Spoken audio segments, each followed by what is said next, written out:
देखी देंगे मैं ट्राई करेंगे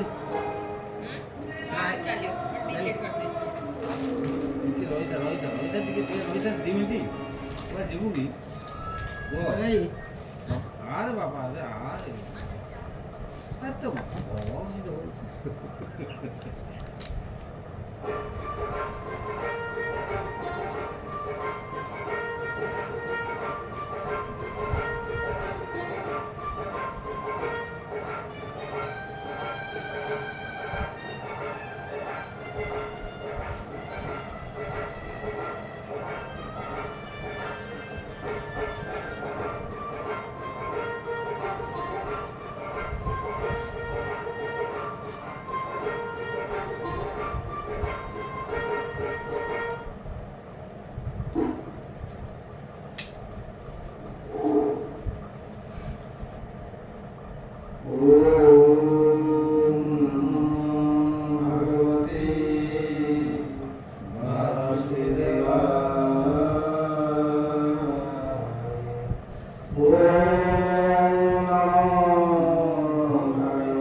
गंधर्वी दिवाळीशी त्रिशत साठी प्रकाशी सर्वे काळ संगे थांबते जीवर आयुष्य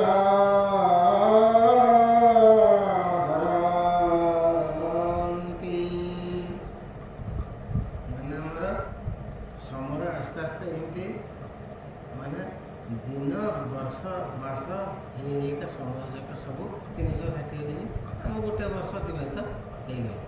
ଏମିତି ଯାହାର ଯେତିକି ବୟସ କି 60 ବର୍ଷ କି 70 ବର୍ଷ କି 80 ବର୍ଷ ଯିଏ ଯାହା ଅଛି, ତେଣୁ ସବୁଦିନ ତୁମର ଆୟୁଷ ଏମିତି ହେଇ ଗୋଟିଏ ବର୍ଷ କୁଆଡ଼େ ପଳାଉଛି। ତାପରେ ଗୋଟିଏ ବର୍ଷ ଆୟୁଷ ତୁମର ଯେତିକି ଥିଲା କମିଗଲା। କାଳ ଦୁହିତା ଯାକୁ କହି ଜରାର ନାମ ଅଟେ, ସେହି କାଳ ଦୁହିତା କାଳ କନ୍ୟା ଆସ୍ତେ ଆସ୍ତେ ତମ ସମସ୍ତ ସମୟକୁ ସେ ହରଣ କରିକି ନେଇ ତମକୁ ବାର୍ଦ୍ଧକ୍ୟ ଅବସ୍ଥାରେ ଛାଡ଼ିଦେବ, ଯୋଉଠି ତୁମର ଆଉ କିଛି କରିବାର ନଥିବ। ସେ ବା ସେଇଥିପାଇଁ କାମ କହିଥିଲା ସେ ସ୍ତ୍ରୀ ଲୋକ। ହଁ, ସେ କ'ଣ ପାଇଁ ଆଖ୍ୟା ଦେଇଛନ୍ତି? ସେ ତମକୁ ଏମିତି ଶୋଷିଦେବ, ତମକୁ ଏମିତି ସବୁ ଇଏ କରିଦେବ, ତମେ ସେତେବେଳେ ଯେତେବେଳେ ଆଉ କିଛି କରିପାରିବାର, ଯୋଉଠି ବସିଥିବ ସେଇଠି, ଯୋଉଠି ଶୋଇଥିବ ସେଇଠି, ଯୋଉଠି ଯାହା କରୁଥିବ ସେ ସେଇଥିପାଇଁ ତ ଦେଇଛନ୍ତି ତାକୁ। ହଁ, ସେ ପ୍ରାଣୀ ରୂପ କାନ୍ତି ହରେ, ଦେଖିଲେ ପ୍ରାଣୀ ତାକୁ ଡରି, ଏଣୁ ତାହାକୁ ପ୍ରାଣୀ ଭଲେ ବରଣେ କେହି ନଇଛି, ସେ ମୃତ୍ୟୁ ତାରେ ଭଗ୍ନେ ପ୍ରାୟ, ସ୍ନେହ ଆବରି ନୀତିର ଇଏ। ଯାହାର ଏଇସବୁ ଜିନିଷ ଉପଭୋଗ ପାଇଁ ଯାହାର ପ୍ରବଳ ଲାଳସା ପ୍ରବଳ ଇଚ୍ଛା, ସିଏ ଏ ଜିନିଷକୁ କେବଳ ଗ୍ରହଣ କରିବ। ଆଉ ଯିଏ ସାଧୁ ମାର୍ଗ, ଯାହାର ମୁଖ୍ୟ ଗତି ମାର୍ଗ, ଯିଏ ଚାହୁଁଛି ମୋ ଜୀବନକୁ କେମିତି ଉଦ୍ଧାର କରି, ସିଏ ମାର୍ଗକୁ କେବେ ଅବଲମ୍ବନ କରିବନି, ଏ ମାର୍ଗରେ କେବେ ଯିବ ନାହିଁ। ଯମନଧିପତି ସେହି ମୃତ୍ୟୁର ନାମ ଅଟେ, ସେହି ମୃତ୍ୟୁ ଯମ ରୂପ ଧରି ଜୀବ ବିନାଶେ ଅଧିକାରୀ, ଯବନେ ତାର ସେନାପତି ଆଦି ବ୍ୟାଧି ଯେତେଛନ୍ତି। ଯବନ କ'ଣ, ତାର ଯେଉଁ ଯେତେ ସୈନ୍ୟ ସମତ ସବୁ ଥିଲେ କାଳ କନ୍ୟାର ସବୁ ନା, ଏଗୁଡ଼ାକ ଦେହ ଭିତରେ ଆପଣଙ୍କର ସବୁ ଆଦି, କେତେବେଳେ ଆମର ଆଠୁ ବଣ ହେଲେ ତ କେତେବେଳେ ପେଟ ବଣ ହେଲେ, କେତେବେଳେ ଛାତି ବଣ ହେଲେ ତ କେତେବେଳେ ମୁଣ୍ଡ ବଣ ହେଲେ, ସବୁବେଳେ ଆମେ ଏମିତି କେତେବେଳେ ଥଣ୍ଡା, କେତେବେଳେ ଜ୍ୱର, କେତେବେଳେ କାଶ, ସମସ୍ତେ ଆମେ ଏମିତି ଆଧି ବ୍ୟାଧିରେ ସଦାବେଳେ ଆମେ ଜର୍ଜରିତ ହେଉଛୁ। ଗୋଟେ ବେମାର ଗଲେ ଗୋଟେ ବେମାର ଆସିବ।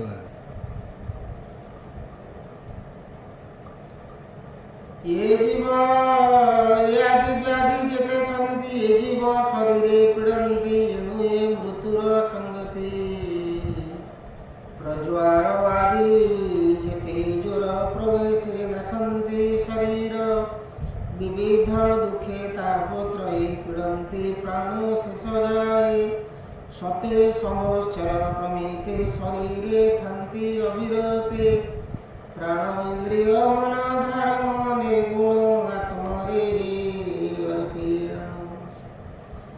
ଏକାମ ସୁଖ ଲଭ ମାତ୍ରେ ଭଞ୍ଜଇ ଦୁଃଖ ସୁଖ ଗାତ୍ରେ, ମୋର ବୋଲି ଅହଙ୍କାର ବହିଛି ଦୁଃଖ ନିରନ୍ତର,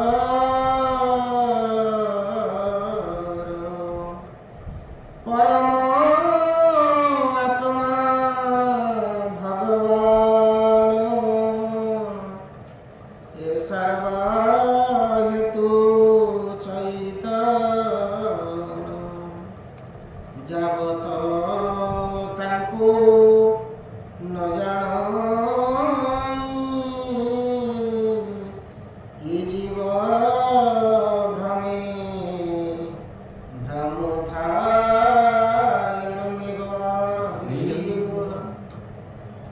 ଯେ ପର୍ଯ୍ୟନ୍ତ ଜୀବ ମୁଁ ମୋର ବୋଲି ହଉଥିବ, ତାହେଲେ ସେ ମାୟାର ଅଧୀନ, ମାୟାର ଅଛି ଦେଶରେ ଯିବ। ଯେତେବେଳେ ଭଗବାନଙ୍କୁ ଜାଣିଛ, ଭଗବାନ ହଉଛନ୍ତି ପ୍ରକୃତ ମୋର, ଆଉ ସଂସାରରେ ମୋର କେହି ନୁହଁ, ତାହେଲେ ସେ ମାୟାରୁ ନିସ୍ତାର ପାଇବ। ସିଏ ଆଉ ସେ ଜିନିଷ ପ୍ରତି ଆଗ୍ରହ ପ୍ରକାଶ କରେ। ଆପଣ ଯେତେ ସେ ମାୟା ଦେଖାଅ, ଆପଣ ଆଉ ଫସିବେ ନାହିଁ। ଆମକୁ ଦେଖେଇଦେଲା ବେଳକୁ ଆମେ କ'ଣ କରୁଛେ? ଫଟୋ ଯଦି ଗୋଟେ ଭଲ ସୁନ୍ଦର ହେଇଛି ଏଟା ଡାକିଦେଲା ଚିତା ଜାଗାରେ ପଳଉଛି ସେ ଆମ ମନ ସେଟାକୁ ଆକର୍ଷିତ ହେଉଛି ବୋଲି ଆମେ ଯାଉଛୁ।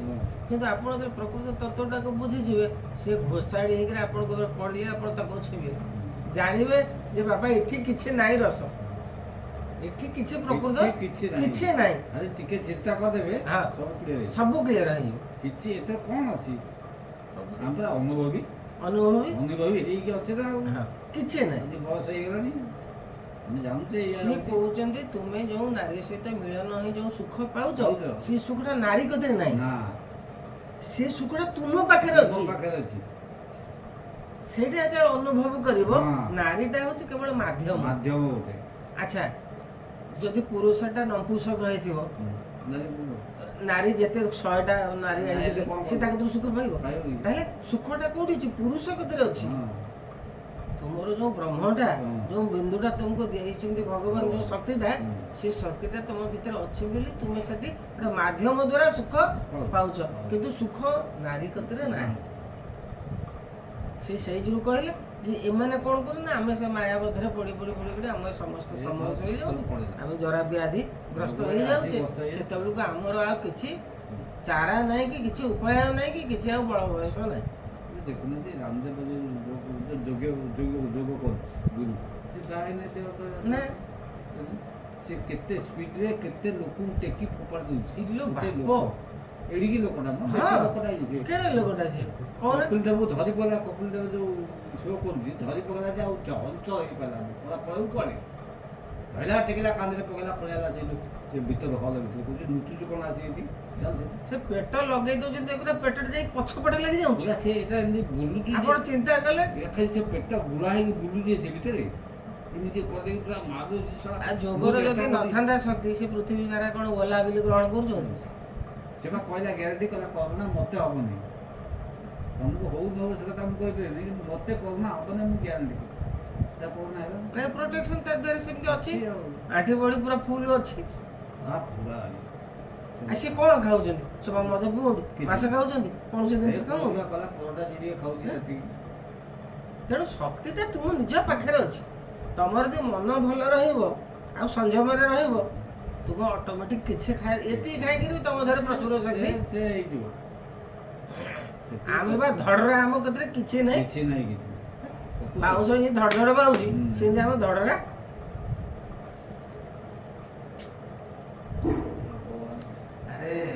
ଗୋଟେ ଜିନିଷ ପ୍ରଭୁଙ୍କର ସେତିକି ଦୟା ଅଛି ବୋଲି ଆମେ ଏଠି ଆସିକି ବସିଛେ। ଆମେ ମହାମୂର୍ଖ କିଛି ଜାଣିନି, ସତ୍ୟ କଥା କହୁଛୁ। କିନ୍ତୁ ଆମ ପ୍ରଭୁଙ୍କର ଟିକେ ମହିମା କୀର୍ତ୍ତନ ହଉଛି, ଯାହି ଯେତିକି ବୁଝିଛେ ଆମେ ସେତିକି ଆଲୋଚନା କରୁଛେ। ସେଇଟା ଗୋଟେ ଛୋଟିଆ ଜିନିଷ ନୁହେଁ। ଶାସ୍ତ୍ର କହୁଛି ଏଇଟା ତୁମର ହଜାର ହଜାର ଜନ୍ମର ପୁଣ୍ୟର ଫଳ। ଏଇଟା ସାଧାରଣ କଥା ନୁହଁ। ଏଠି ଏମିତି ବସି ପଡ଼ିବା ଏମିତି ବହି ପଢ଼ିବା କାହିଁକି ଏଇଠୁ କେହି ପଢ଼ୁନାହାନ୍ତି। ଆଉ ମୁଁ ଯେତେବେଳେ ଆପଣଙ୍କ ଉପରେ ମୋର କ'ଣ ମନ ଭିତରେ କିଛି ଅଛି ବିକାର ନାଇଁ? ସମସ୍ତେ ଆମେ କେମିତି ଭଲ ବାଟରେ ଯିବା, ପ୍ରଭୁକୁ କେମିତି ଆମେ ଟିକେ ପ୍ରେମ କରିବା। ନହେଲେ ମନ ଭିତରେ ମୁଁ ଏଠି ବସିଛି ଆମେ ଯଦି ଏଇଟା ମନ ଭିତରେ ଆଣିବା ସେଇଟା ବହୁତ ଖରାପ ଜିନିଷ। ତେଣୁ ସେଇଟା ଆମେ କାହିଁକି ନା ଆମେ ସଜାଗ ହେଲେ ଆମର ଆଉ ବଳ ବୟସ ନାହିଁ। ଆମେ ଆସିକରି ପହଞ୍ଚିଗଲେ 60 ଡେଇଁଲେ ଆମେ ଡେଇଁ ପଡ଼ିଲେଣି, ଇଏ ଧର ଡେଇଆ ଆମ ପଛକୁ ସେ ଡେଇବେ ଆମେ ଡେଇଁଲେ ଆଉ ସେ କାହିଁ ଡେଇବେ। ତେଣୁ ଆମର ଆଉ ସମୟ ନାହିଁ, ତଥାପି ଆମେ ଗୃହରେ ଅଛେ। ସେମାନଙ୍କର ବୁଝିକରି ମନଟାକୁ ଆମେ ଏପଟ ସେପଟ କରିବା ନାହିଁ। ଘରର ଯେତିକି ଦାୟିତ୍ୱ ଅଛି କରିଦେଇକିରି ଅବଶିଷ୍ଟ ସମୟଟା ଆଧିରେ ଖର୍ଚ୍ଚ। ଭଗବାନ କହୁନାହାନ୍ତି ତମେ ପିଲା ଛୁଆ କାହା କଥା ବୁଝ, ସେମିତି କେମିତି ହବ?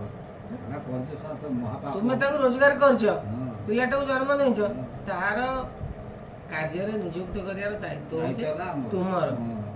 ତାକୁ ଧରେଇକିରି ଗୋଟେ ଅସ୍ତ୍ର ରାଜା କ'ଣ କରୁଥିଲେ? ପୁଅ କରିକି ତାକୁ ରାଜଗାଦି ଦେଇକିରି ସେ ତୁ ଗୋଟେ ଦାୟିତ୍ୱ, ମୁଁ ଯୋଉ ଦାୟିତ୍ୱଟା ନେଇଥିଲି ସେ ଦାୟିତ୍ୱ ତୁ ବାପା ଧ ମତେ ମୁକ୍ତ କର। ଭାଗବତ ନିଜେ କହିଦେଇକି ମୁଁ ଆଜି ପର୍ଯ୍ୟନ୍ତ ଚଳେଇଲି, ତୁ ବର୍ତ୍ତମାନ ବଡ ହେଇଗଲୁ, ତୁ ଏ ଦାୟିତ୍ୱଟା ସେଇଆ ଜିନିଷ ହଉଛି।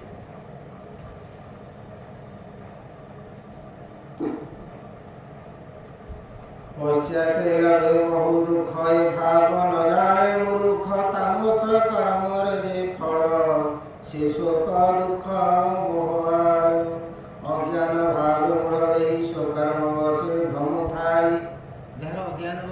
ଏଗୁଡ଼ା କିଛି ନୁହଁ ମିଛ ଖେଳ ମଦ ଖେଳ ଖେଳ ସବୁ କରିବା ସେ ସବୁ ଜିନିଷକୁ ବେଖାତିର କର ସବୁ ଜିନିଷକୁ ଗ୍ରହଣ କରିବ ନାହିଁ ତମେ ଯେତେ ଭଲ ଜିନିଷ କହିଲେ ସେ ଜିନିଷକୁ ତ୍ୟାଗ କରିଦେବ ସେ ଜିନିଷର ମୂଲ୍ୟ କିଛି ସେ ବୁଝିବ ନାହିଁ ଅଜ୍ଞାନ ଭାବେ ମୁଢ଼ ଦେହି ସ୍ୱକର୍ମ ବାସେ ଭ୍ରମ ଥାଇ କେବେ ପୁରୁଷ ନାରୀ ହୋଇ ଚରାଚର ଭ୍ରମେ ସେଇ ନଂକୁଶ ଜନ୍ମ କେବେ ଧରି ରୂପେ କର୍ମ ଅନୁସାରେ ନଂକୁଶ କାହିଁକି ହେଉଛି ନା ତୁମେ ଏ ଯେଉଁ ମନୁଷ୍ୟ ଜନ୍ମଟା ପାଇଥିଲ ତୁମେ ବହୁତ କିଛି ଅନ୍ୟାୟ ଆଚରଣ କରିଛ ବହୁତ କିଛି ଦର୍ଶନ କରିଛ ବହୁତ କିଛି ତୁମେ ଜୋର ଜବରଦସ୍ତ କାର୍ଯ୍ୟ କରିଛ ତେଣୁ ତୁମକୁ ଆଉ ପୁରୁଷ ଶରୀର କିନ୍ତୁ ତୁମର ପୁରୁଷତ୍ୱ ଏଗୁଡ଼ା କାହିଁକି ହେଉଛି ଜଣେ ସେଇ ଆଖି ବାହାପରୁ ଜନ୍ମ ହେଉଛି ଅନ୍ଧପୁର ସେଇ ଆଖି କେମିତି ହେଉଛି ତୁମେ ସେଇଭଳିଆ କାର୍ଯ୍ୟ କରିଛ ଯାହାକି ତୁମକୁ ଏ ସଂସାର ଆଲୋକ ଦେଖାଯିବ ନାହିଁ ପୁରୁଷ ପଡ଼ିଆ ଥିବ କିନ୍ତୁ ପୁରୁଷତ୍ୱ ତୁମର ନାହିଁ କାହିଁକି ନା ତୁମେ ସେଇଟାକୁ ହରାଇ ଦେଇଛ ଆଗରୁ ହରାଇ ଦେଇଛ କେବେ ତା ଦେବତନ ପାଇ ମନୁଷ୍ୟ ଜନି କେ ଲାଭ ଏଇ କର୍ମ ଅନୁସାରେ ଦେବତନ ବି ଆପଣ ଲାଭ କରିପାରିବେ ଦେବତା ହେଇପାରିବେ ଦିବ୍ୟ ମାନବ ବି ହେଇପାରିବେ ଖଗାଦି ପଶୁ ଚରାଚରି ସ୍ୱକର୍ମ ଭୁଞ୍ଜନ୍ତି ପାମରେ ଯେସନେ ଖୁଦାତୁର ହୋଇ ବିକଳେ କୁକୁର ଭ୍ରମଇ ଆହାର ଅର୍ଥେ ନିରନ୍ତରେ ପଶେଇ ନାନା ପରଦ୍ୱାରେ କୁକୁରଟା କେମିତି ଖାଲି କେମିତି କୋଉଠି କ'ଣ ଟିକେ ଖାଦ୍ୟ ଖାଇବ ବୋଲି ଆଗକୁ ତାକୁ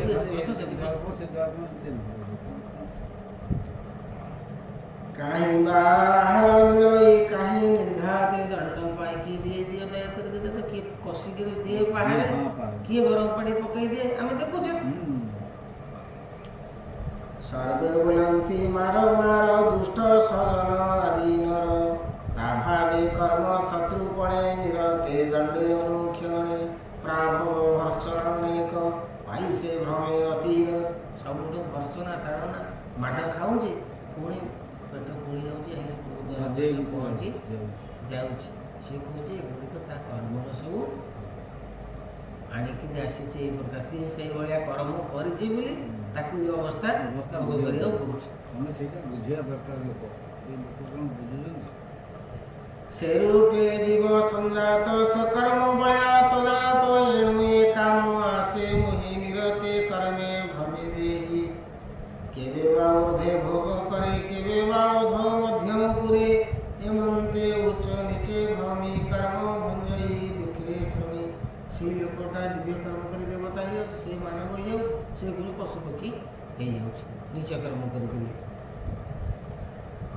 सुवसन हे प्रिया प्रिय काहि मा दुख सुख भये काहि दंडादि पराभव काहि ऐश्वर्य वैभव ये दुख सुखादि सहिते आत्मा बंधन ए संगते ये सब जग काम भूल कर्म कला इंद्र गुड़िक कले ता भीतर जेहेतु आत्मा रही शरीर भितर ताकरी सागे ये बाध्य होकर से पड़ा आत्मार कौन से क्या सहित लिप्तता नहीं कि नहीं से जो कहते दुर्जन संगे कले बास जदि आपण खराब हो आत्म से बंधन में पड़ो आत्मार उद्धार ना कहीं शरीर को आश्रय करके आत्मा भितर अच्छी तेणु ये जोड़े टाणिबे सी सियाड़े जीव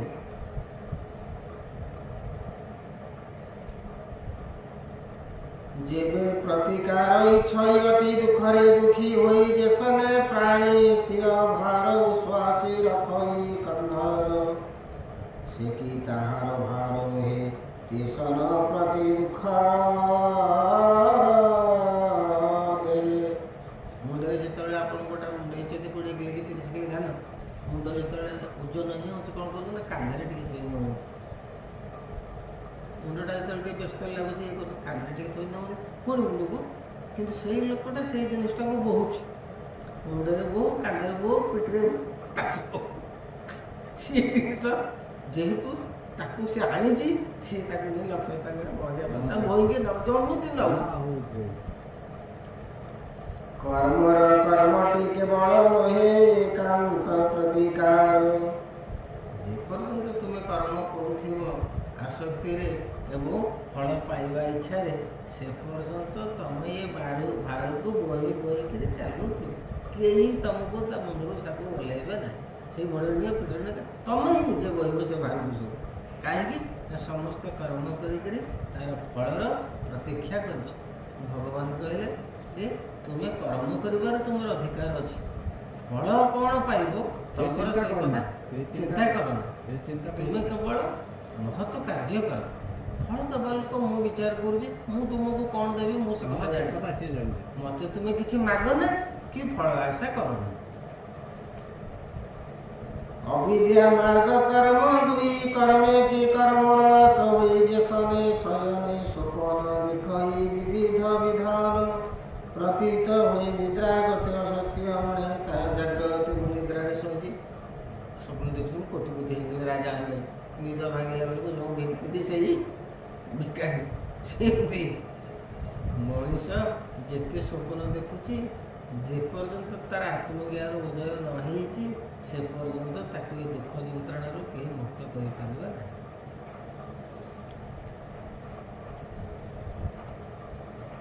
তেসনে কর্মে কর্ম নাশে ধামই মিথ্যা অভিলাষে যাবত আত্মজ্ঞান নাহি, যে পর্যন্ত আপনার আত্মজ্ঞান নাহি সংসারে নিবৃত্তিতা কাহি উপাধি বিষয় মন বলে আনি শনি ধ্যান স্বপ্ন প্রত্যক্ষ শিখরে কুমতি জনয়ে সংসারে। লোক କୋଉଠୁ ଟିକେ ପ୍ରଶଂସା ପାଇଲେ, କୋଉଠୁ ଉପାଧି ପାଇଗଲା, ମୋତେ ଅମୁକ ଉପାଧି ମିଳିଲା, ମୁଁ ଜ୍ଞାନଗୁରୁ ଉପାଧି ପାଇଛି।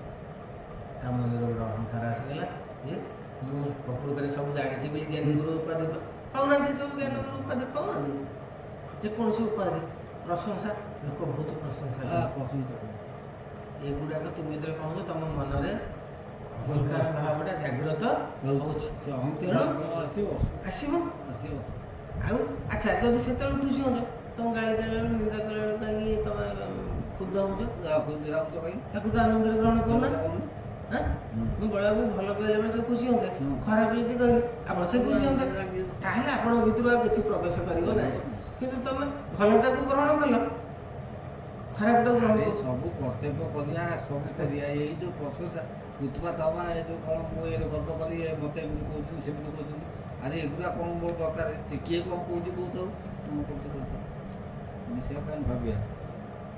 ତେଣୁ ଆମର ସାମର୍ଥ୍ୟ ଯେତିକି, ଆମେ ଦାନ ଦେବାକୁ କୁହାଯାଇଛି, ଆମର ସାମର୍ଥ୍ୟ ଟଙ୍କାଟେ ଦେବ। ଭଗବାନ କହୁଛନ୍ତି ତୋ ସାମର୍ଥ୍ୟରୁ ବାହାରେ ତୁ ଦେନା, ତୋ କତିରେ ଯେତିକି ଅଛି। ତୋ ଘରେ କିଲେ ଚାଉଳ ତୁ ଆଣିଛୁ, ଜଣେ ଭିକାରୀ ଆସିବ ତୁ ଉଠେଇ ଦେବୁ, କିଲୋଟା ଯାକ ଦେଇଦେବୁ, ଅଧ କିଲୋ 250 ଦେଇଦେବୁ ତ ଦେଇଦେବୁ। ଆମେ ତେଣୁ ତୋର ସାମର୍ଥ୍ୟ ଯେତିକି ଦେ, କିନ୍ତୁ ଦେବାକୁ ପଡ଼ିବ, ଫେରେଇବେନି ରିକ୍ତ ହସ୍ତରେ କାହାକୁ ଫେରେଇବେନି। କିଛି ନ ପାଇଲେ ପାଣି, ଯଦି ଚାଉଳ ନାହିଁ ବାବା ପାଣି ଗ୍ଲାସ୍ ଟିକେ ପିଇଥା, କି ଭଲ କଥା ବଲି ତ ଆଶ୍ୱସ୍ତି ଦେଇକିରି ବିଦା କରିବ। ଶାସ୍ତ୍ର କହେ ଯଦି ଜମିରେ ଚାଉଳ ଫଳ ଦାନ କର କିଛି ନାହିଁ, ଯେ ପାଣି ଗ୍ଲାସ୍ ଟିକେ ଦେବ। ପାଣି ଅଛି ଭାଗବତରେ ଗୋଟେ କଥା ଅଛି, 48 ଦିନ ପର୍ଯ୍ୟନ୍ତ ସିଏ ଦାନ ଜୀବନରେ ଦିଏ। ଭଗବାନ ତାକୁ ପରୀକ୍ଷା କରିବାକୁ ଯେତେବେଳେ କହିଲେ, ଶେଷକୁ ଜଳ ମୁଣ୍ଡିଏ ରଖିଥିଲା, ସେତେବେଳେ 48 ଦିନ ହେଲାଣି। ଭଗବାନ ବ୍ରାହ୍ମଣ ବେଶ ଧରି ସେ ଜଳ ମୁଣ୍ଡାକ ବି ପିଇଦେଲେ, ଆଙ୍କଣ ଛାଡ଼ିଗଲା। ତା ପର ଜନ୍ମଟା ମହାନ ସନ୍ଥ ହେଇକରି ଜନ୍ମ ହେଲା। କାହିଁକି ନା ଜୀବନ ସାରା ସେ କିଛି ଚାହିଁନେ, ଯିଏ ଆସି ପହଞ୍ଚିଛି ତାକୁ ସେ ଦେଇଛି, ତା କତିରେ ଯାହା ଅଛି। ଶିଶୁକୁ କହିଲା ମୋ କତିରେ କିଛି ନାହିଁ, ନା ସେ ଜଳ ମୁଣ୍ଡାକ ଦିଅ, ଏତିକି ଅଛି ମୋ ପାଖରେ, ସେ ଜଳ ମୁଣ୍ଡାକ ଦିଅ। ତେଣୁ ପରୀକ୍ଷା କରିକି କଷି କଷାଇ ଧନ ଦେଇ ନହେଲେ ଆପଣଙ୍କର ନିଷ୍ଠା ନଥିଲେ, ଆମର ନିଷ୍ଠା ନାହିଁ ବୋଲି ଆମେ କିଛି ପାଉନା। ଆମେ କହୁଛୁ କାହିଁ କିଛି ପାଉନୁ, କାହିଁ କିଛି ହଉନି, କାହିଁ ଆମର ସାଧନା କାହିଁ, ଚେଷ୍ଟା କାହିଁ। ସବୁ ଜିନିଷ ହବ, କେଉଁ ଜିନିଷ ସଂସାରରେ ନ ହବ ବୋଲି ନାହିଁ। ସେଇ ଲୋକଟା ଆମେ ବାଡ଼ିରେ ଲଗେଇଛେ ଯେଉଁ ବାଇଗଣ ଗଛ 5ଟା, 5 କିଲୋ ନ ଫଳିଲେ ତ ଅଧ କିଲୋ ଫଳିବ। ନ ଫଳିବ ବୋଲି ନିରାଶ କରିବ। ସେମିତି ତୁମେ ଚେଷ୍ଟା କଲେ 10 ହାତ ନ ଯାଇପାର, 2 ହାତ ତ ଯିବ। ଆପଣ ଜମା ଯିବନି, ପଛେଇ ଯିବାର ନାହିଁ। ସାଧନା କଲେ ଦୁନିଆରେ ରାମଦେବ ଦେଖୁଛନ୍ତି କ'ଣ, ସେ କେତେ ଦିନ ସାଧନା କରିକି ତାକୁ ସିଦ୍ଧି କରିଛନ୍ତି। ଖାଲି ହେଇଯାଇଛି ସିଦ୍ଧ ମନକୁ, ସେ ଯେଉଁ ଜିନିଷ ଦେଖାଉଛନ୍ତି ଆପଣ ଆଶ୍ଚର୍ଯ୍ୟ ହେଇଯିବେ, କିନ୍ତୁ ସେ ତାକୁ ସେତିକି ସମୟ ଲାଗିକରି ଚେଷ୍ଟା କରିକରି ଆୟତ୍ତ କରିଛନ୍ତି।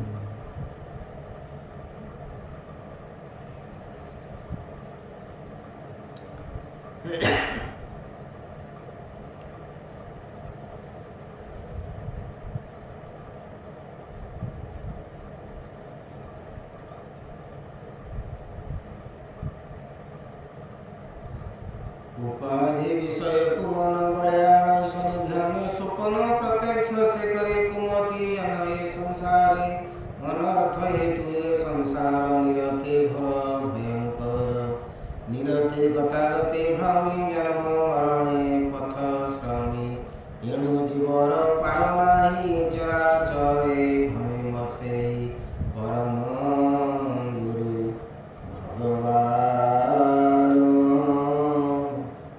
तापादे भक्ति भावे ध्यान से होचंती परम गुरु सी होचंती भगवान तेणु मन को सदाबले पाद पद्मे आश्रय कर पाद पद्म को सदाबले चिंता कर ताहले तुम पाखक ये भय भ्रांति आदि व्याधि किसी आसब ना तुम निरुजब ये जबान शरीर ही सदाबले संसार में रहिब। तेबे ये संसार विनाश बिने बंदी मोहपाश ये बंधन को आउ कहीं छेड़े पाड़े तांकरी बिना ये बंधन रु आउ कहीं तुमको उद्धार करि परिबे नहीं कुटे करिवे नहीं। जाबत कृष्ण न भजाई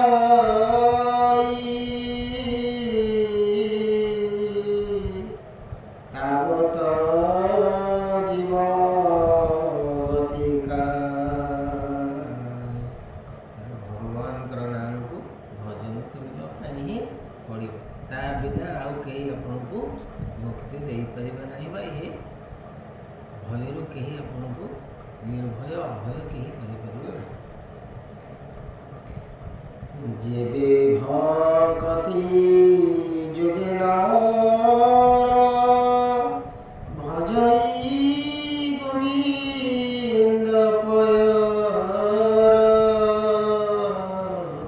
तेबे वैराग्य ज्ञान जात प्रकाशी नाशई दुरित तारी नाम को यदि आप चिंता करेंगे संकीर्तन करेंगे कीर्तन करेंगे श्रवण करेंगे ताहले आपण मन मध्य वैराग्य आस वैराग्य कौन ना मिछ जिनटा को मुझे भल पाऊँ मिछ जिन को आम भल पाइबी ना आम सब मिछ जिन मातिचे ना शरीर नाश हो सब जिनस भी नाश हो तेणु आम ये नाश शरीर पर सब जिनस गुड़ाक एत परिमाण में चिंता करुचे दिन रात शरीर नष्ट हो तेणु आप देखुं गोटे भाई बुलूँ रास्ता खास अहर 24 घंटा आम देखु आखि आगे वर्षा कौन खरा कौन चिंता करूँ सी भी सी गोटे मार संतान कर्म आपन को कौटी नहीं पहुँचे दब चिंता करूँ देखिले मन भीतर भारी कष्ट लगे रह चलु वर्षा कौन सी तो ओदा पिंधि तो कौटी सुधा पानी किसी सब दिन तो तार सी तो पूरा हो किसी ना जो मशाणी बस रात दिन जो सब तार मन भीतर आ कि ना कौ अवस्था को चली जाए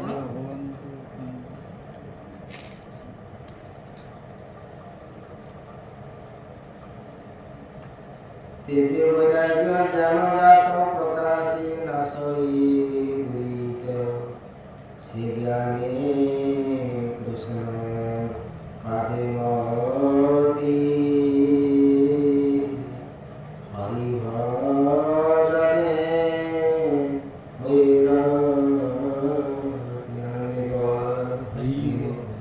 बारंबार जिते नाम कीर्तन करेंगे श्रवण करेंगे ଆସ୍ତେ ଆସ୍ତେ ଆପଣଙ୍କୁ କେହି କହିବା ଦରକାର ନାହିଁ, ମନ ଭିତରେ ଆପଣଙ୍କର ଶ୍ରଦ୍ଧା ଆସିବ, ଭଲ ପାଇବା ଆସିବ। ଯେମିତି ଧର ଆପଣଙ୍କର ମୋର ଆମେ ଏଠି ରହିଲେଣି 10 ବର୍ଷ ହେଲାଣି, ଆମର ଆସ୍ତେ ଆସ୍ତେ କ'ଣ ହେଉଛି ନା ସମ୍ପର୍କଟା ନିବିଡ଼ ହେଇକା ଯାଉଛି, ଯେତେ ଅଧିକା ଦିନ ରହିଛେ। ଆଚ୍ଛା, ସେମିତି ଆମେ ଯଦି ତାଙ୍କ ସହିତ ସମ୍ପର୍କ କରିବା, ଆସ୍ତେ ଆସ୍ତେ ସମ୍ପର୍କଟା ତାଙ୍କ ସହିତ ବଢ଼ିବ, ନିବିଡ଼ ହେବ। ନିବିଡ଼ ହେବନି, ଯାହା ସହିତ ଆପଣ ସମ୍ପର୍କ କରିବେ ଆସ୍ତେ ଆସ୍ତେ ସମ୍ପର୍କଟା ବଢ଼ିବ ନା। ସେ ଜ୍ଞାନେ କୃଷ୍ଣ ପାଦେ ମତି ହରି ଭଜନେ ହୁଏ ରତି, ଶ୍ରଦ୍ଧାନୁଭାବେ ଗୁଣ ଗାଇ ରହ ପୁଲକ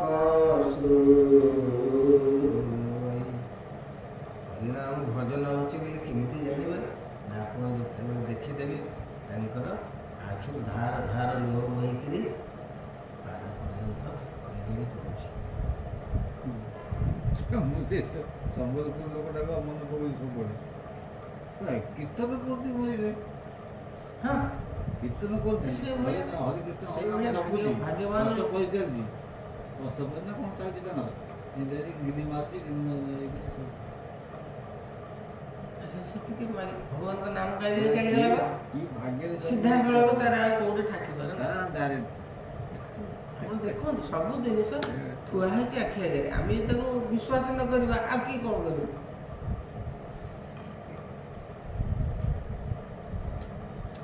ତେବେ ସେ ଜ୍ଞାନ ଯୁଗେ ହରି ନ ଭଇ କର୍ମ ପରିହରି, ଯିଏ ଭାଗବତ ସାଧୁ ଜନେ ବିଶ୍ରାମ କରନ୍ତି ସ୍ଥାନେ, କୃଷ୍ଣ ଚରିତ କ୍ଷଣ ଯାଆନ୍ତି ଶୁଣନ୍ତି, ଶ୍ରାବଣେ ଆନନ୍ଦିତ ହରିବ। ଯିଏ ଭାଗବତ ସାଧୁ, ଭାଗବତ କହିଲେ ଯେଉଁମାନେ ଭଗବାନଙ୍କର ଭକ୍ତ, ସେମାନେ ଯେଉଁଠି ରହିବେ ସେ ଭଗବାନଙ୍କର ନାମ ଗୁଣ ଯଶ କୀର୍ତ୍ତନ କରିବେ। ତେଣୁ ସେଇମାନଙ୍କର ଯଦି ସଙ୍ଗ ଆପଣ ହେବାକୁ ସୁଯୋଗ ପାଆନ୍ତି, ତାହେଲେ ଆପଣଙ୍କର ଭକ୍ତିଭାବ ବଢ଼ିଯିବ ଏବଂ ଆପଣଙ୍କର ମାୟା ମୋହଟା ଆସ୍ତେ ଆସ୍ତେ ବିନାଶ ହେଇଯିବ। ନାରଦ ମଧ୍ୟ ଦ୍ୱିତୀୟ ସ୍କନ୍ଧରେ କହିଛନ୍ତି ଯେ ସିଏ କେମିତି ଭଗବାନଙ୍କୁ ପାଇଲେ ଏବଂ ସାଧୁସନ୍ଥଙ୍କ ସାଙ୍ଗରେ କେମିତି ମିଶିକିରି ସିଏ ଆଜି ଏଇ ପର୍ଯ୍ୟନ୍ତ ବ୍ୟାସ ପଚାରିନାହାନ୍ତି ଆପଣ କେମିତି ଏ ଜିନିଷ ପାଇଲେ, ମୋତେ ଯେଉଁ ଜିନିଷଟା କହୁଛନ୍ତି, ସିଏ ତାଙ୍କର ପୂର୍ବଜନ୍ମର ସମସ୍ତ ବିଷୟ କହିଛନ୍ତି। ତେଣୁ ଭଲ ଲୋକଙ୍କ ପାଖରେ ଆପଣ ବସିଲେ, ଆମେ ଦେଖୁଛେ ଯେ ଆପଣ ଜଣେ ସାଧୁସନ୍ଥ ଲୋକ କଥା ବସିଲେ ଭଗବାନଙ୍କ କଥା କହିଲେ, ଆମେ ଯେ ଅଲଗା ଯେଉଁ ଜାଗାରେ ବସୁଛେ ଆମେ ନିଜ ପରୀକ୍ଷା କରି ଦେଖୁଛେ ନା, ଆମେ ଆପଣ ସେଠି କାହିଁ କହନ୍ତି କାହିଁ ହଉନି, ସେଠି ଭଲ କଥା ଆଲୋଚନା ହଉନି, ଭଗବାନ କଥା ନେଇ ତା କଥା ଆଜିବାଜି କଥା, ତେଣୁ ସେଗୁଡ଼ା ପଡ଼ିଲେ ଆପଣଙ୍କ ମୁଣ୍ଡ ଭିତରଟା ବିଭ୍ରାଟ। ତେଣୁ ସିଏ କହିଲେ ସେଇଥିପାଇଁ ଯେ ଏଇ ଲୋକଙ୍କୁ ତୁମେ ପରିତ୍ୟାଗ କରିବ, ଯଦି ପରିତ୍ୟାଗ ନ କରିବ ତାଙ୍କ କତିରେ ଯଦି ବସିବ ତାହେଲେ ତୁମେ ବଦଳା ବାଡ଼େଇ ଯେତିକି କୋଡ଼େଇ ସେତିକି ଆଡ଼େ ପଡ଼ିଥିବ, ସାଡ଼େ ସବୁ ମାଡ଼ି ସାରି ପଡ଼ି ତାକୁ ପୁଣି କୃଷ୍ଣ ଚରିତନ କ୍ଷଣେ ଗାବନ୍ତି ଶୁଣନ୍ତି, ଶ୍ରାବଣେ ବିଷୟ ସୁଖ ନ ଘେରନ୍ତି, ନିରତେ ନାମ ଆସ୍ୱାଦ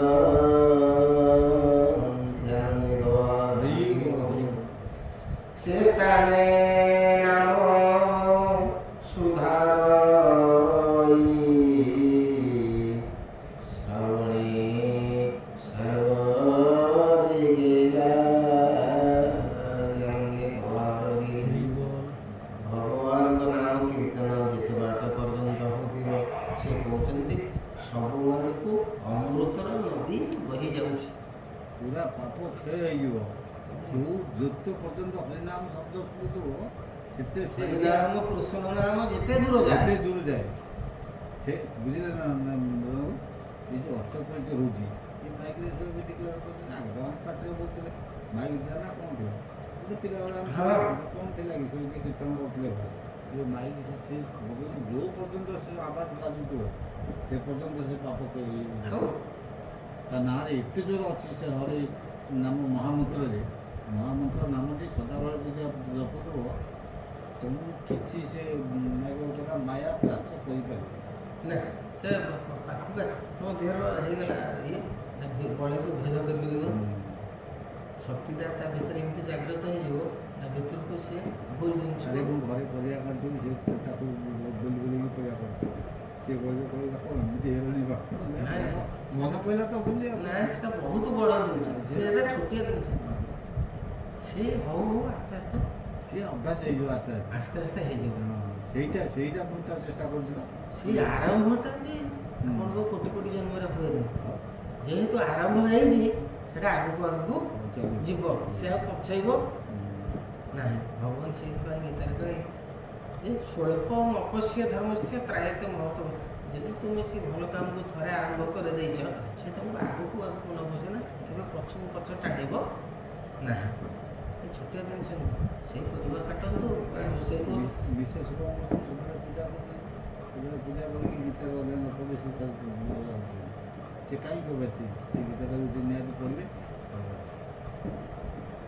ସେ ତ ବହୁତ ବଡ଼ ଜିନିଷ ସେ ତ ଯଦି ସିଏ ଗୋଟେ ଅଭ୍ୟାସ ହେଇଗଲାନି ସେ ସଦାବେଳେ ତାଙ୍କ ସେ ପଢ଼ିବ ପଢ଼ିକି ମାନେ କିଛି ହେଲେ ପଢ଼ ଯେତିକି ପାରୁଛ ସେତିକି ପଢ଼ ସେମିତି ନାହିଁ ମୁଁ ତ ଅଛି ବାହାରେ ମୁଁ କାର୍ଯ୍ୟ ବ୍ୟସ୍ତ ଅଛି ତେଣୁ ମୁଁ ଗୋଟିଏ ଶ୍ଲୋକ ପଢ଼ିବି ଫ୍ରି ଅଛି 5ଟା ଶ୍ଲୋକ ପଢ଼ିବି ଭଗବାନ କହିନାହାନ୍ତି ନାଇଁ ତୁ ସବୁ କାମ ଦାମ ଛାଡ଼ି ଦେଇକିରି ନାଇଁ ମୋତେ ଲାଗ ବୋଲି କହୁନାହାନ୍ତି ସେ କହୁନାହାନ୍ତି ତୁ ତ ତୋ ମନରେ ନାମ ଉଚ୍ଚାରଣ କରିବୁ ପାଟିରେ ନାମ ଉଚ୍ଚାରଣ କରିବୁ ତୁ ରୋଷେଇ କରୁଥା କ'ଣ ଅସୁବିଧା କିଛି ନାହିଁ ଖାଇବାକୁ ଦଉଥା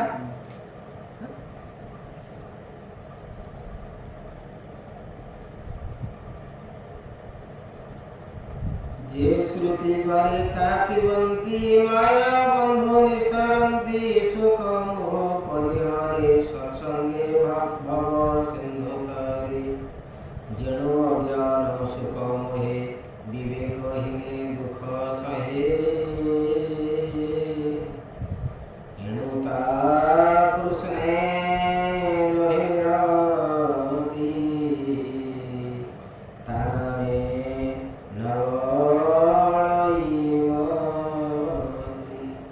ଯଦି ଅଜ୍ଞାନ ମୋହ ବିବେକହୀନ ହେଇଗଲା ଲୋକ ତା ମନକୁ କୃଷ୍ଣ କଥା ପ୍ରବେଶ କରିବ ନାହିଁ ସେ କଥାକୁ ବିଶ୍ୱାସ କରିବ ନାହିଁ ଏଠିକି ଲେଖିଦେଲେ ଏଣୁ ତା କୃଷ୍ଣ ନୁହେଁ ମତି ତା ନାମେ ନ ବଳି ଜମା ସେ କଥା ସେ ଶୁଣିବାକୁ ଭଲ କହିବ ଘୋଷାରି ଗୋଟାଳିଏ ମଧ୍ୟ ସେ ଆସିବ ନାହିଁ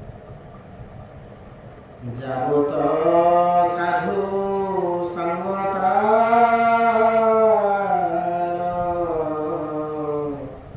ନହିছে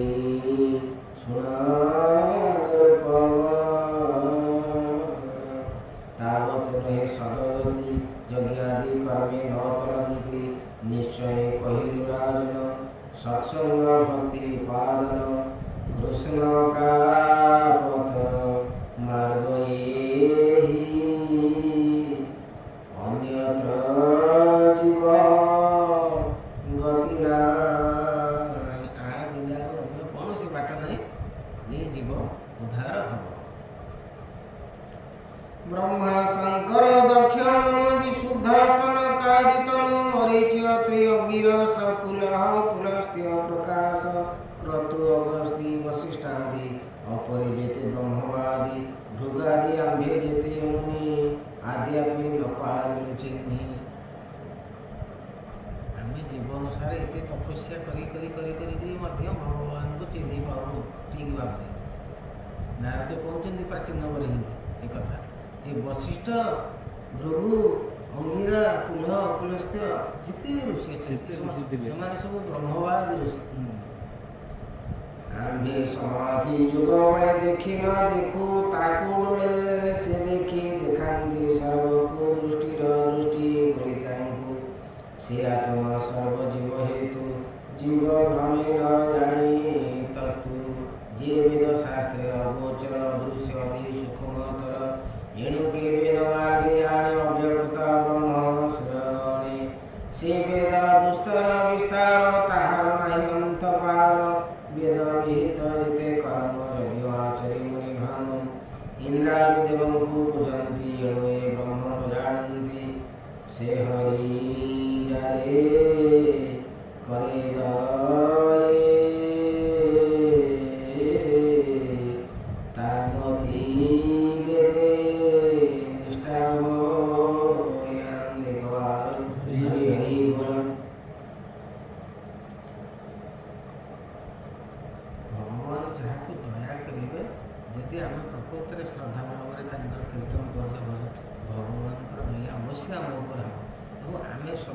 ଭକ୍ତକୁ ଅବଗତ ହେଇପାରିବେ। ସେ ସବୁ ଜିନିଷ ବୁଝାଇ ଦେବେ, ଆପଣ ତା ପାଇଁ କିଛି ବିଚଳିତ ହେବାର ନାହିଁ। ସେ କହୁଛନ୍ତି ଯଦି ତୁ ମୋତେ ଭରସା କରିଛୁ ମୁଁ ତୋତେ ସବୁ ଜିନିଷ ବୁଝାଇ ଦେବି, ତୋ ହୃଦୟ ଭିତରେ ଜାଗ୍ରତ ହେଇଯିବ ପ୍ରକୃତ ଜ୍ଞାନ ତତ୍ତ୍ୱ, ତୋତେ କାହାକୁ ପଚାରିବାକୁ ପଡ଼ିବ।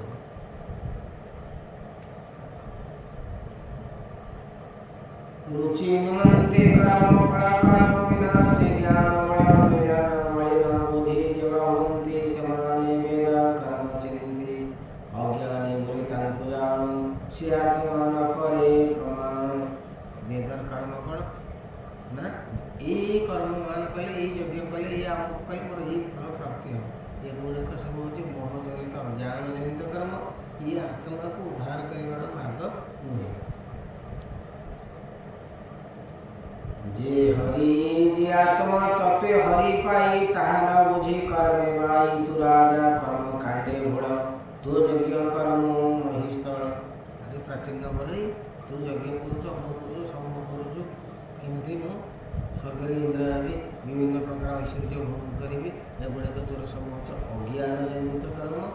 ये कर्म तोते कौन कर ना नहीं महान नरक पकड़, तोर केवे उद्धार हम ना। आचारी प्राचीन व्रतुअर कुशे पुरिलन रूपवर प्रजाए शस्य कर शणे न पारी खुदा व्रतो शणे अन्य भेगे सर्वजंतु दुर्भिक्षे मले तुर हेतु ये सर्वजीव विनाशिलु ये हत्या दोषे भागेलु। तू जेहेतु कामिनी कांचन राति दिन मोह से विवाहित कारण वरुण कन्या शतद्रुत बहुत सुंदरी से तेणु राजा कौन कले ना तांकर प्रेम पागल हो समस्त जीवन और राज्य शासन किसी बुझेले ना, तेणु प्रजा मैंने बहुत हताश है, बहुत असुविधार सम्मुखीन सब है। से कहते ये दोष जाक तोरी मुंडे सब जीव कहीं ना तू राज्यर दायित्व नहीं, तो राज्यर दायित्व तू नौनु कौन से खबर बुझुन, तोर खाई पीक ये मजा मजलिस कर तू विप्रवाक्ये विमोहित न जानी वेदर वृत्तांत ज्ञान कर्मे हेलो बध तू आत्मा जानो दुर्बोधनंदे गवार हरि हरि बोल। समय ले रानी 10 मिनट हां बोल दो आ सॉरी बोलते ये पाखे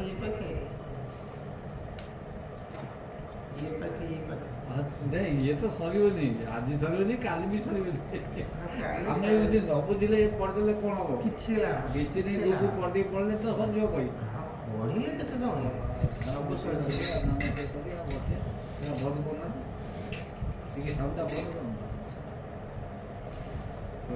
अल्प पढ़ाओ बुझी बुझी पढ़िया सब कही चलते आमर एठी जेमती आलोचना होची कौन भगवत सत्संग आप चलतु मुझे जगतसिंहपुर ये 50-60 जन भाया बसुँच सब रिटायर्ड बड़ बड़ अफिसर किंतु ये अध्याय पढ़े आलोचना किसी ना आलोचना ना ये भागवत पढ़ुना सब जगह ये भागवत पढ़िया आईते हाँ कीर्तन करते आलोचना तार अर्थ अल्प पढ़ बेसी पढ़ार किसी आवश्यक से जिन आलोचना ना तुम जापर सतत ये रहस्य हूँ खाली भागवत पढ़ले शुणले मुझे कहते आप सिंगापुर गले आमको निमंत्रण करते आम जाइए नथिले उपस्थित सब एक गोटे ठीक है आम एठी ठीक कराया नहीं से तो कहते आप जब आसवे खाली आज आम अटो टे करदे गोटे अटो पलैबा आम 3 जन कौन भाईने 4 भाईने जो थे जदि देखा जदि प्रफुल्ल सार जी नहीं विषय मत देखे विषय को नहीं भल आम गले देखा रीतिनीति कौन सिस्टम कौन कौन एत लोक जो गैदरिंग होती शुणुंट ना आउ कौन कौन सेठिकी गले आप जानवे प्रकृत भागवत आलोचना केमती हम आम देखा आम उन्नत जिन आम ग्रहण करवा ମୁଁ ସେଇ ଯୋଗୁଁ କହୁଥିଲି ସେ ଥରେ ଭାଙ୍ଗି ଯାଇଛି। ନାଇଁ ସିଏ ମୋତେ ବା କହିଛି ଗଲା ଏବେ ଆସିବ ମୋତେ ଖାଲି ଟିକେ ହଁ ଆଗକୁ ଇଏ ତ ଆନନ୍ଦରେ ସେ ଗ୍ରହଣ କରିବ ଆଉ ସାଙ୍ଗେ ସେଥିରେ ସାଙ୍ଗେ କହୁଛନ୍ତି ସେ ତ ମୋତେ ଭାଇ ବୁଝେଇ କହିଲା ଆଜ୍ଞା ବଡ଼ କଥା ଟିକେ କହିଲେ ଆପଣ ଯେତେବେଳେ ଆସିବେ ମୋତେ ଖାଲି ଫୋନ୍ କରିବେ ଆମେ ଯାଉଛୁ ପାନନ ଯାଉଛୁ ବସିବା ଆଜି ସନ୍ଧ୍ୟାବେଳେ ତୁମ ସେଠି କେତେବେଳେ କେତେବେଳେ ଆଉଛି ମୋତେ ଟିକେ ଶୁଣିବୁ ଆପଣ ମାନେ ଶୁଣିବୁ କଥା କହିଲା ଆପଣ ଏଠି ଚଲେଇଛନ୍ତି ହଁ ଧମାଧମ ଚାଲିଛି ଏ ସେତ କରନ୍ତୁ। ଆମର ବୁଝିବା କରିବା ଆଉ ଆମେ ଏଠି ଯୋଉ ଆଜି ତା ପୁତୁରାଟା ଆସିଲା ମୁଁ ବଜାରରେ ଦେଖିଥିଲି ସେଟା ମୁଁ ଭାବିଥିଲି କହିବା ଦେଖେ କେହି ଠିକ୍ ଜାଗାରେ ହେଇପାରୁନି କି ଯିବନି ଖାଲି କହିଦେଲି ମୁଁ କ'ଣ ହବ ଆମେ 3 ଜଣ ତ ଯଦି କେହି ନ ଗଲେ ବିଶ୍ୱାଳ ତ ଅଛି ଆମେ 3 ଜଣ କନଫର୍ମ 4 ଜଣ ପଳେଇବା ଭାଇନା ଥିଲେ ଭାଇନା ନେଇଯିବା ଭାଇନା ପଳେଇ ଆସିବେନି କି ଆଉ 2-4 ଦିନ ପରେ 4 ଜଣ ଗଲେ ଆମେ ବାଇକ୍ରେ ପଳେଇବା କ'ଣ ଅଛି ଏଇ ଯେ ବାଇକରେ ପଳେଇବା ହଁ ବାଇକରେ ପଳେଇବା କିଛି କଥା ନାହିଁ। ଏଇ ବାଟେ ପଳେଇଲେ ଯୋଉ କଲ୍ୟାଣ ବ୍ରିଜରେ ପାସ୍ କରିଯିବା ବାଇକରେ ପଳେଇବା ଗଲେ 100 ଟଙ୍କା ନବ 5 ଟଙ୍କା ନବ ପଛେ ଆରାମରେ ଗଲେ ଅଟୋରେ ବସେଇବା ଆମର ଆଉ ଚିନ୍ତା କିଛି ନାହିଁ। ଚାଲିଲା ସେ ତାର ନେଇକି ଅନ୍ଧାର ଫନ୍ଧାରେ କାହିଁ ଆମେ ଚଳିବା ଏ ଭାଇନା ଫାଇନା ସବୁ ଆଖି ଦୃଶ୍ୟ କମ ହେଲାଣି ପରେ କ'ଣ ତାକୁ ଆଉ ରାତିରେ ଗାଡ଼ି ଚଲେଇବାକୁ ଆମେ ଅଟୋରେ ପଳେଇଲେ ସବୁଠୁ 200-400 ଟଙ୍କା ନବ ଆଉ କ'ଣ କେତେ ଟଙ୍କା ବସିଲେ ଗୋଟେ ଆନନ୍ଦ ହବ ପରିଚୟ ହବ ସେମାନେ ଜାଣିବେ ଆମେ ଜାଣିଲେ ତାଙ୍କୁ ଲୋକ ସେଠି ଗ୍ୟାଦରିଂ ହଉଛନ୍ତି ଆମେ ଦେଖିବା ଯେ ଆମର ବଡ଼ କଥା 50 ଜଣ ଲୋକ କମ କଥା ଆଉ 50 ଜଣ ଆମର ଜାଗା ହେବେନି ତାହେଲେ ଫୁଲ ଏଟା ଗୋଟେ ବଡ଼ ମନ୍ଦିର ହଁ ସେ କହୁଥିଲା ମୁଁ ଦେଖିନି ମୁଁ ଜାଣିଛି କିନ୍ତୁ ଦେଖିନି ସେ ଥିଲା ସେଇଠି ବିଶାଳକୁ ନେଇଯିବା ବିଶାଳ ତ ସବୁଦିନ ଅଛି ତେଣୁ ଆମର ଭାଇନା ରହିଗଲେ ଟିକେ ଭଲ ଲାଗିବ ସିଏ ଖୁସି ହେବେ ବେଶୀ ହଁ ସିଏ ଗଲେ ଭଲ ବୁଝିଲେ ନାଇଁ ସେ ତ କରନ୍ତୁ ଆପଣ ଜାଣିଛନ୍ତି ଆମେ ଜାଣିନୁ ନାଇଁ ନାଇଁ ମୁଁ ତାକୁ ସେ କଥା କରିଦେବି ମୁଁ ବା ଇଆଡ଼ୁ କିଛି ସୋର୍ସ ପାଉନି ବୋଲି ତମେ ଜବାବ ଦେବି କିଛି ନହେଲେ ତ ଆମେ 3 ଜଣ ଯିବା ଆଉ କ'ଣ ଯଦି କେହି ରାଜି ନହେଲେ କ'ଣ କରିବା ଆସନ୍ତୁ ଏଥର ଭାଇନା ଫାଇନାଲ କରିଦେବା ସିଏ ଯଦି ନ ଯିବେ ଆମ 4 ଜଣ ନାଇଁ ସିଏ ରହିଥିଲେ ଯିବେ ସିଏ ମନା କରିବେ ସିଏ ମନା କରିବେନି ସିଏ ବେଶୀ ଖୁସି ସିଏ ଗଲେ ଆମେ ଗାଡ଼ି ଅଟୋଟେ ନେଇ ପଳେଇବା ସିଏ ମନା କରିବେନି ସୁବିଧା ହେବ ବସିଲେ ଆରାମରେ ପଳେଇବା ଗଲା ସିଏ ବେଶୀ ବରଂ ଉତ୍ସାହିତ ହେବେ ଯିବା ସିଏ ମନା କରିବେ ଆଗ ଯେତେ କଥା କହୁଥିଲେ ଆଉ କ'ଣ ଅଛି ନା ସେ ପୁରା ଶୁଣୁଛନ୍ତି ନା ପୁରା ସେତେବେଳେ ବି ଭଲ ଶୁଣୁନଥିଲେ ନା ମୁଁ ମାର୍କ କରିଛି ସେତେବେଳେ ବି ଭଲ ଶୁଣୁନଥିଲେ ଖାଲି ଆସିକି ବାଧ୍ୟବାଧକତାରେ ଇଏ କରୁଥିଲେ କିନ୍ତୁ ଏବେ କ'ଣ ଅଛି ତାଙ୍କର ଟିକେ ମନ ପୁରା ଇଏ ଭଲ ଜିନିଷ ବାରମ୍ବାର ଶୁଣିଲେ ତାର କିଛି ପ୍ରଭାବ ଅଛି ନା ଆଉ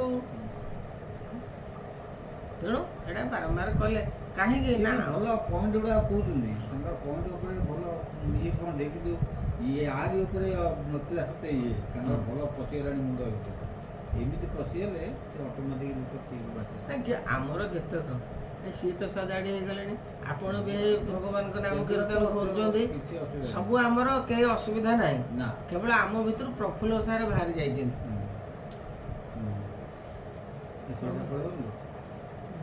ନାଇଁ ଆମେ ଭଲ ଜିନିଷଟା ଆମର କାହା ପ୍ରତି କିଛି ନାହିଁ ଯେ ଆମେ ଚାହୁଁଛେ ସମସ୍ତେ ଏମିତି ଆସିବେ ବସିବେ ଇଏ କରିବା କଥା ତାଙ୍କର ତ ଅନ୍ୟ ବହୁତ କାମ ସେ କ'ଣ ହେଉଛି ସେ ଯେଉଁ କହିଲି ବା ସେଇଟା ମାୟା ଜିନିଷ ଯେଉଁ ଉପାଧି ମୁଁ ଅମୁକ ଜାଗାରେ ସମ୍ପାଦ କହିଲି ଅମୁକ ଜାଗାରେ ସେକ୍ରେଟାରୀ ରହିଲି ଅମୁକ ଜାଗାରେ ଏଗୁଡ଼ାକ ଆମର ଆଉ କିଛି ଦରକାର ନାହିଁ କ'ଣ ହବ ସେ ଆମର ଦରକାର କ'ଣ ନା ମୋର ଜୀବ କେମିତି ଉଦ୍ଧାର ହବ ସିଏ ରୀତିମତ ଆଗରୁ ସତ୍ସଙ୍ଗ କରୁଥିଲେ ନା ସେଠି ଆଉ ତାଙ୍କ ଘର ପାଖରେ କରୁନଥିଲେ କିନ୍ତୁ ସେ ଏଇଗୁଡ଼ାକ କ'ଣ କଲା ମୁଁ ବି ସୂଚାଇ ଦେଇଛି ମୁଁ କହିଦିଏ ମୁହଁକୁ ମୁହଁ ଯେ ଏଗୁଡ଼ାକ ଆପଣଙ୍କର ବହୁତ କ୍ଷତି କରିବ ଏଇଟା ବାଟ ନୁହଁ ଆମକୁ ଇଏ ସମୟରେ ଆମେ ଯେଉଁ ବାର୍ଦ୍ଧକ୍ୟ ଅବସ୍ଥା ଆସି ହେଲେଣି ଆମର ଏଗୁଡ଼ାକରେ ଆଉ କିଛି ଆବଶ୍ୟକ ନାହିଁ ସେମିତି କେଉଁଠି ଗୋଟେ ପ୍ରିୟ ପରିଜନ କିଏ ଡାକିଲେ କେତେବେଳେ କ'ଣ କଲା ଟିକେ ଆମେ ହଁ ଚାଲିଗଲେ ଅଲଗା କଥା କିନ୍ତୁ ପୁରା ସେଇଆକୁ ବାଟ କରିକିରି ଯିବା ନା ସେଇଆକୁ ପୁରା ଏକବାରେ ସେଇଥିରେ ବୁଡ଼ିବା ମୋତେ କାଲି ସେଇ ମାଷ୍ଟର ସାଙ୍ଗ ମୁଁ ସେଠି ବସିଥିଲି ତାଙ୍କର ପ୍ରେସିଡେଣ୍ଟ ଯେଉଁ ଶିକ୍ଷକ ଆମର ଏଇଟା ମୋତେ ଆପଣ ଜମା ଯାଉନାହାନ୍ତି ଇଏ କରୁନାହାନ୍ତି ସେ କରୁନାହାନ୍ତି ଆଉ ଟିକେ ଚାଲନ୍ତୁ ସେଠି କ'ଣ କରିବା ନା ଦରମା ଆମକୁ ସେଇ କଥା ତ ଆଉ ଦରମା ଆଣି କ'ଣ କରିବ ଦରମା ଦେବା ପାଉଛ 40,000 50,000 60,000 ଆହୁରି ବେଶୀ ପାଉଛ ସେ ପଇସା ଆଣି କ'ଣ କରୁଛ? ସେ ପଇସା ଆଣି କ'ଣ କରୁଛ? ପୁଣି ଯିବ ତମେ ଦାବି କରିବ ବଢ଼େଇବା ପାଇଁ। ଆମର ସଂଘ ହେଇଛି କ'ଣ ନା ଆମକୁ ତମେ ଆହୁରି ସୁବିଧା ରଖ। ଏହା ତ ମୋଟାମୋଟି ଆପତ୍ତି ଆଉ କ'ଣ। ହଁ ତୁମେ ଏତିକି ଗୋଟେ ଲୋକ ବିଲରେ କାମ କରୁଛି ଦିନ ସାରା ସିମେଣ୍ଟ ବୋହୁଛି 300-400 ଟଙ୍କା ପାଉଛି। ତୁମକୁ 50-60,000 ଟଙ୍କା ଦିଆହେଲାଣି। ତା ପରିବାର ସିଏ ନେଇକି 300 ଟଙ୍କାରେ ଚଳଉଛି। ତମେ 2,000 ଦିନକୁ ପାଇଲଣି। ତମେ କ'ଣ ମୋର କମ୍ ରହୁଛି? ମୁଁ କହିଲି ମୁଁ ସେଠିକି ଗଲେ କହିବି ଆମର ଆଉ 20,000 ଟଙ୍କା ନାହିଁ କାଟିଦିଅ। କହିଲେ କାହାକୁ ପେନସନ୍ ଦିଅ ନା ଯିଏ ପ୍ରକୃତ ନିଡି ଲୋକ ହେଲେ ସମସ୍ତଙ୍କ ମୁଣ୍ଡରେ ବୁଦ୍ଧି ପଶିବ। ଏମାନେ ଗୋଟେ ବୋଝ ଭଳିଆ ହେଇଯାଉଛନ୍ତି।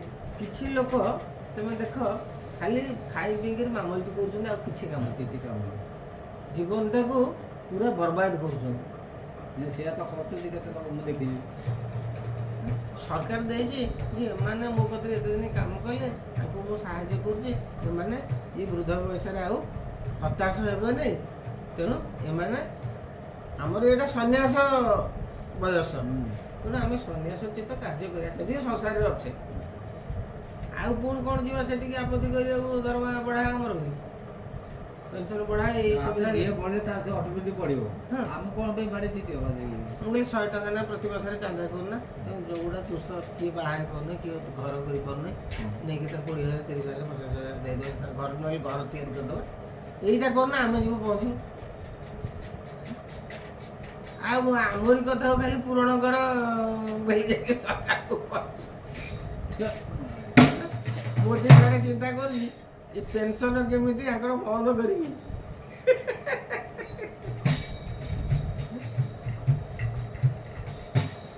हाँ बोलिए।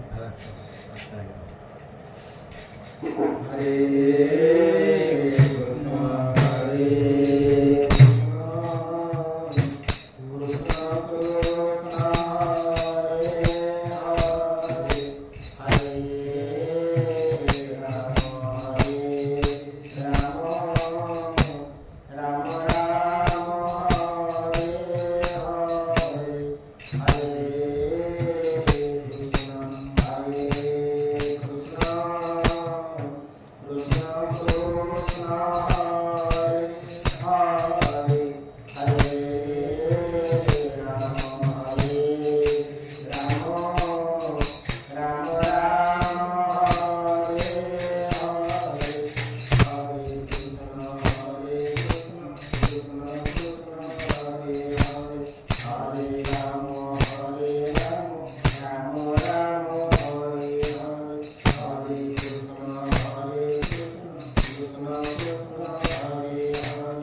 ଭାଇନା ପଳେଇଲେ ଭଲ ଲାଗୁନି। ଅଧାଟା ସିଏ ରହିଲେ ନାହିଁ ଆଉ